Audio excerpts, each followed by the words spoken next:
If you looked at the schedule for June 14th, 2026, you'd be forgiven for thinking it was a standard day at the World Cup. 4 matches, 8 teams, 90 minutes each. On a typical match day, you might see 1 or 2 minor historical footnotes.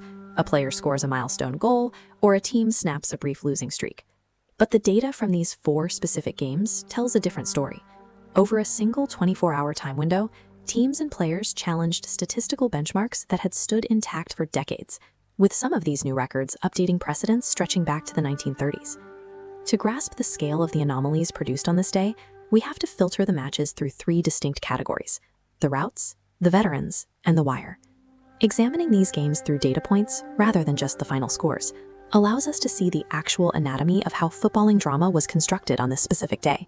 We start with the routes, introduced by Germany's 7-1 victory over World Cup debutants Curaçao. A 6-goal margin is rare at this level. This ties Germany's second-largest victory margin, sitting just behind their 8-0 win over Saudi Arabia in 2002. Hitting 7 goals in 90 minutes is an outlier in the modern game. This is only the 3rd time the German national team has scored 7 or more in a World Cup match since that 2002 tournament. Since 2002, Germany has scored 7 or more goals in 3 World Cup matches, while the rest of the world combined has managed it just twice. Now, Curaçao is the first debutant to concede 7 goals since 1954. But Germany wasn't the only team producing a lopsided scoreline. Sweden quickly followed with a massive 5-1 demolition of Tunisia. This was Sweden's highest-scoring game since 1938. It was also an outlier for shot distance. The Swedes scored 3 of their goals from outside the penalty box, tying a single-match record that has stood since 1966. These results show that even with the tournament's expanded format, the talent gap between the historic powerhouses and newer participants remains wide enough to produce these massive scorelines. But scorelines only tell part of the story.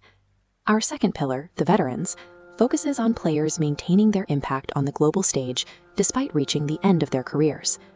When Germany took the pitch, goalkeeper Manuel Neuer was exactly 40 years and 79 days old. By starting the match, Neuer officially surpassed Lothar Matthäus to become Germany's oldest ever player to appear at a major international tournament. This was also his 20th career World Cup appearance. That ties the all-time record for a goalkeeper, matching the figure set by Francis Hugo Lloris.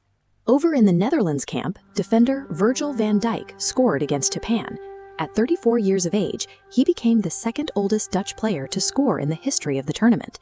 These milestones are significant because they show an established old guard successfully anchoring their teams, even as they compete against a younger generation of athletes.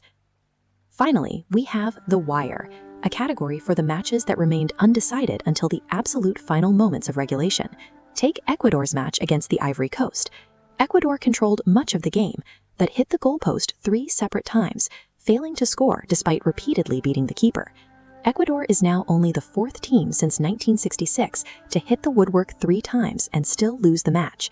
That misfortune set the stage for Amad Diallo, who scored a game winner for the Ivory Coast in the 90th minute. That is the latest goal the Ivory Coast has ever scored in a World Cup match.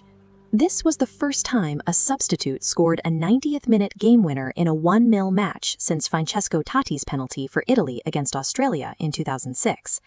We saw similar drama between Japan and the Netherlands. With the Dutch holding a late lead, Daichi Kamada scored an equalizer in the 89th minute. This was the latest result-changing goal the Netherlands had conceded in a World Cup since 1998. This concentration of late goals suggests that tactical margins between teams are increasingly coming down to the final seconds of stoppage time. When we aggregate these individual stats, we can see how they align with specific geographical trends appearing across the tournament. By securing that draw against the Netherlands, Japan reached a new milestone. They are now unbeaten in 3 consecutive World Cup games against European opposition. We see a similar trend in Africa.